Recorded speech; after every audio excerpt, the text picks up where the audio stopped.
morning. From AI to T, I apologize for dumbing it down for all of you.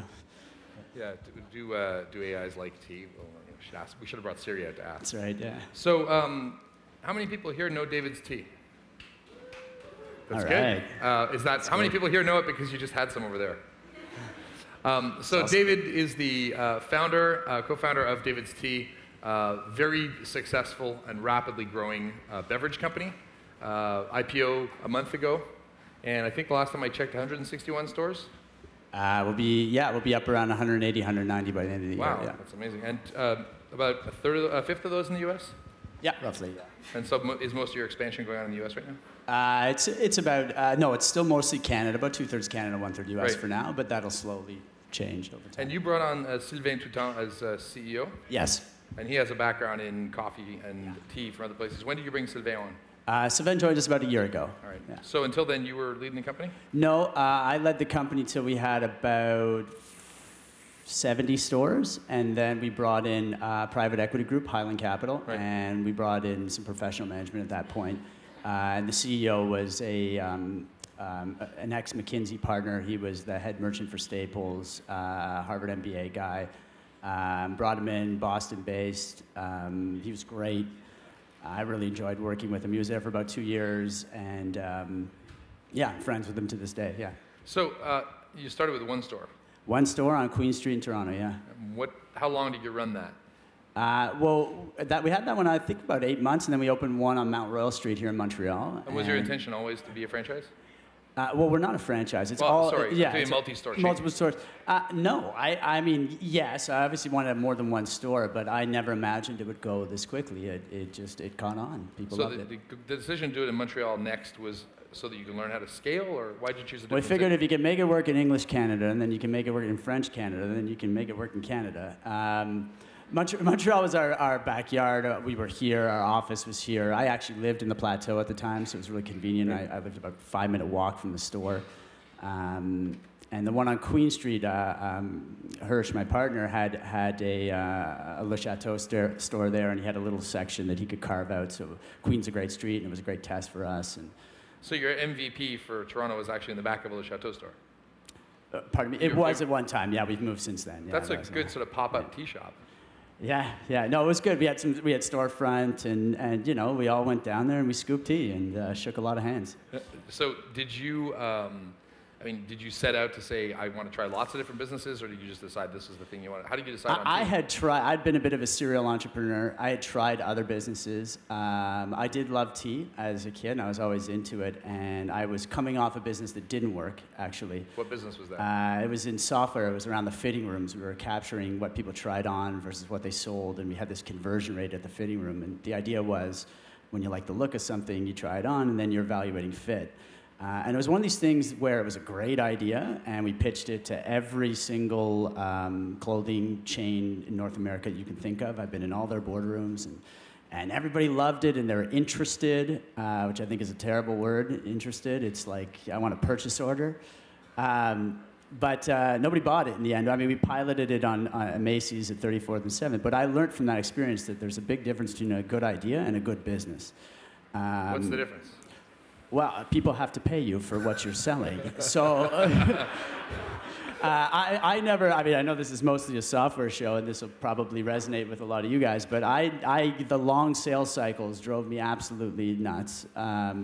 What I love about the tea business is you like the tea, you want the tea, you buy it. It's $20, and you don't have to go ask your wife and your grandmother and you're this person and that person and have a conference about it and then see if you have the budget for it. And so, you know, I didn't do well in the long sales cycle type of, and it's also very hard to sell something that's new and not essential for companies. So coming out of that, I was like, I realized that my strengths were in a more dynamic setting with a lot more action. And I always liked tea, and I realized nobody was doing it in a fun way.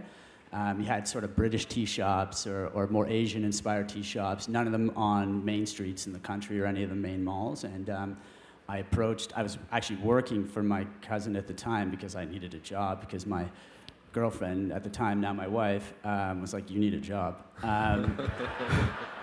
And so he gave me a nominal salary, and he was looking at companies to invest, and he's like, well, you know what not to do, so you should have a look. And then I came to him with tea, and I said, listen, nobody's doing this. We can make it really fun. We can make it really cool. We can make it not your grandmother's tea shop. And when you think about it, when you bought tea, what we did is we uncommoditized what was previously a commodity. So you went to the grocery store mostly. That's where most tea was sold.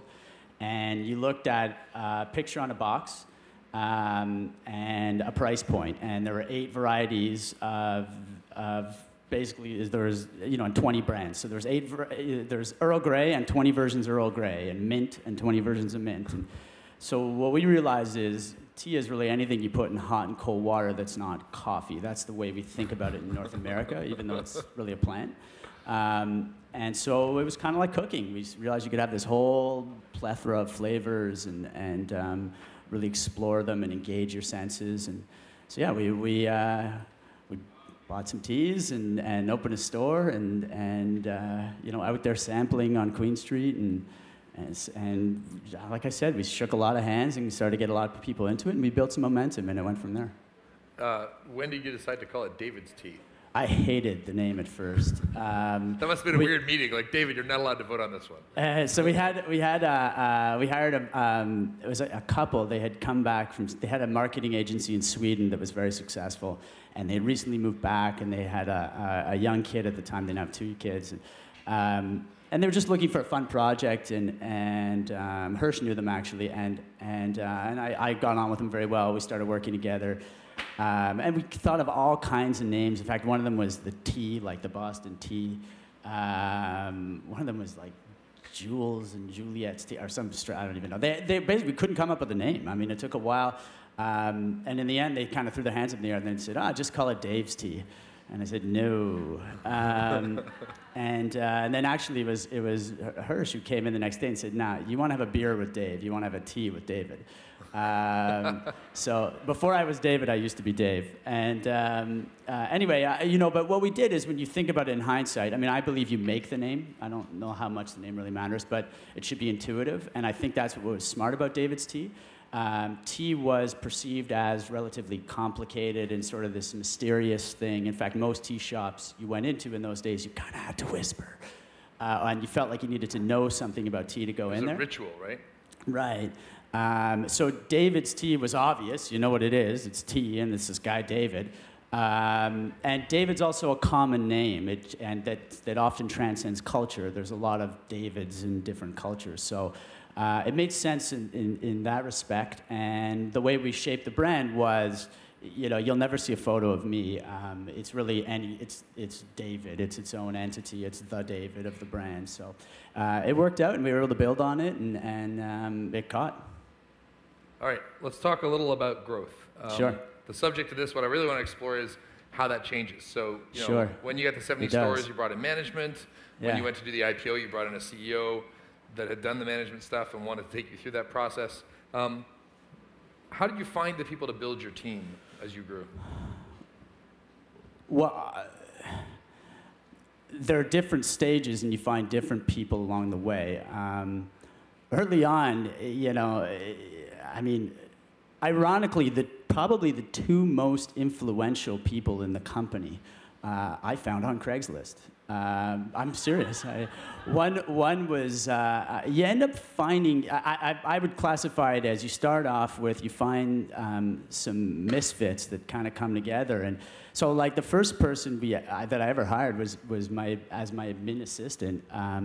She's now our creative director of marketing, and she's brilliant. I mean, she's one of these people, she just soaked everything up from the marketing group that we had hired, and she became a tremendous influence in the company, both culturally, and she's just a go-getter. I mean, she knows everything that's going on, and I mean, all that brand consistency that you see, everything, she holds it together, really. And then the second person I hired is also from Craigslist, and she had just come back from Australia and had seen a tea company there and was thinking of doing it herself, and we met. And anyway, she ended up, she's now our head of customer engagement. She's held multiple operations roles in the company, but she basically built, with me and her together working, built the stores culture, and she opened, I mean, there was one year we had 8 stores, and we opened 32 on a base of 8, and that was the toughest year. And she ran around the country. I mean, she was in Brandon, Manitoba in February. I mean, and she opened these stores, and they had the 2 most. So you have these sort of. And you found her on Craigslist. I found them on Craigslist. Yeah, That's I awesome. posted some ads. It's very tough early on. You got to find early on. You want passionate, smart people. What I looked for was people who didn't have a huge sense of entitlement out of the gate. Probably because they didn't have any experience really. They didn't have a lot of pedigree really, and that worked well for me because they were smart. I looked for very smart people who had a lot of passion and would learn as they go, had a great capacity to learn and develop. And I call it draft picks. You gotta get a lot of good draft picks. And to this day, I still look for that, especially in junior roles. I think people sometimes put a bit too much emphasis on experience, because experience can be manufactured a lot of the time. But then later on, as the company develops, you do start to need certain expertise that people have acquired. So and I think Hirsch, with his experience, and he's 50 years my senior, so he built a very successful retail business. He stopped me from making a lot of mistakes. You need to bring on people that, for certain roles, that know what they're doing. Like, for example, planning and allocation and finance.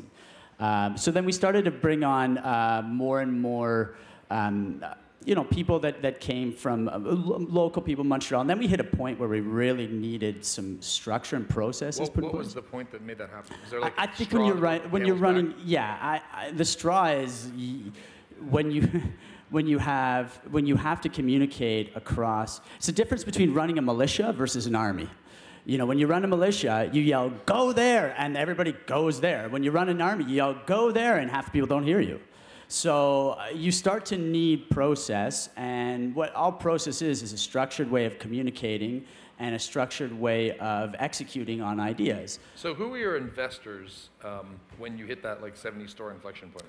Was it private equity or? No, it was just me and Hirsch. Hirsch put in the money. I was the sweat. He was the money. We made a great team, youth and experience, and we kind of got to this point. So you didn't have. There's often for startups, for a lot of the traditional tech startups, is this point in the company where you hit a certain age of organization, and the board goes, "Thanks for what you've done.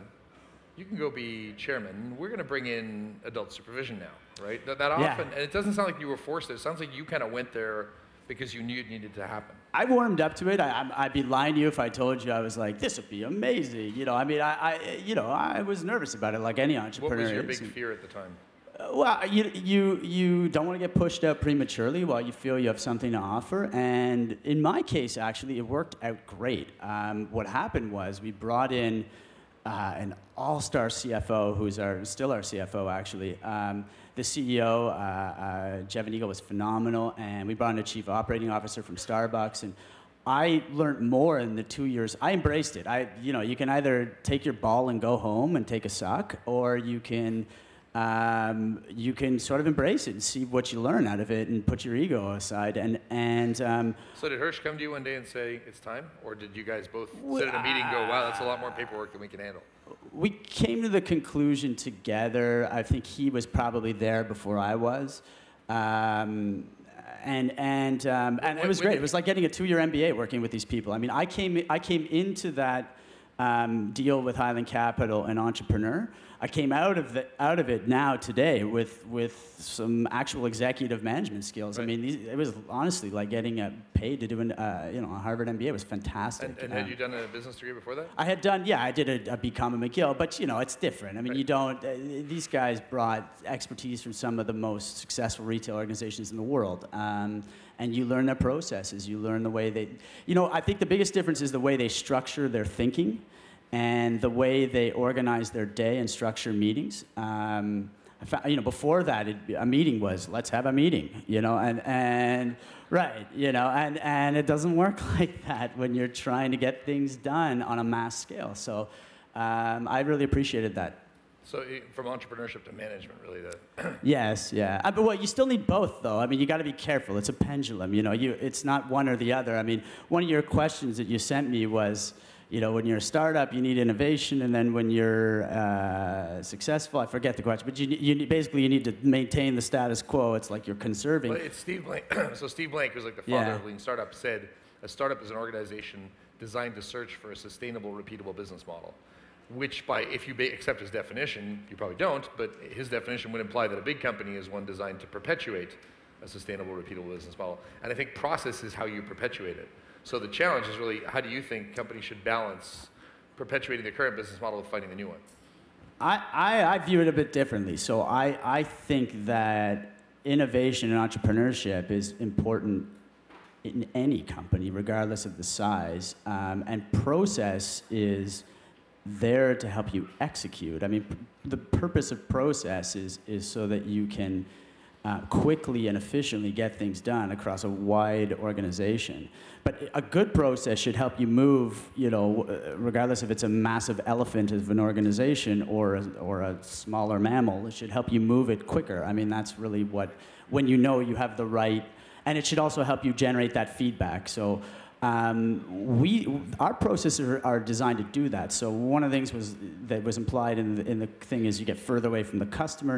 And our processes are around getting more from the customer. So, for example, our feedback ad emails, our customer emails, often all go to the highest levels of the organization and are read by the people at the highest levels of the organization. There's a mandatory amount of time you have to work in the stores. We have these policies at the store level, or empowerment policies, where the T guide, which is what we call our people in store serving you, because they guide you through this sort of sensory experience, they're empowered to make it right. So process isn't there to turn people into robots. It's there to facilitate everybody marching the same drumbeat. And innovation is critical no matter what. I mean, the second you stop innovating, you stop improving the experience for the customer, making a better product, I think other people sail past you. All right, one last question. Sure. So you're interviewing a bunch of successors. People that are going to come in, they're going to define the process. They're hopefully going to work with you to keep the culture and so on. If you could only ask them one question in an interview to find out, what would your best question be to ask a successor? What would you really want to know about them? Boy, that's a tough question. Well, I would want to know a specific example of something they've done that they're very proud of, and why.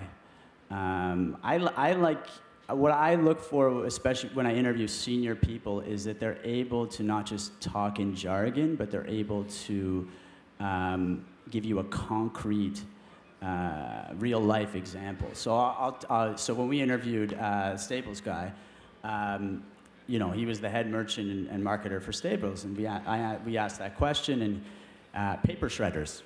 He knew we were an innovative, but David's Tea designs and makes all of its own accessories, and we really try and innovate within the space. And so he picked an example that was applicable to us. He said, look, we were buying paper shredders from XYZ company, and we realized the margin was terrible, and the paper shredders were crappy, and so we went, we remanufactured it, and he described this paper shredder with a lot of passion, and this product innovation that they had done. And some of the trials and tribulations of launching that, and the success they'd had with that. And to me, that's the sign of somebody who's actually done it and has been through it. He could have said something like, well, continuous innovation is really important in businesses today. He could have tried and glossed over it with some jargon, and he didn't. So I appreciated that. That's kind of what I look for, along with a sense of humor and somebody who likes what they do. And so. Awesome. Thank you so much for My spending pleasure. some time Thanks with for us. having me. Being so candid.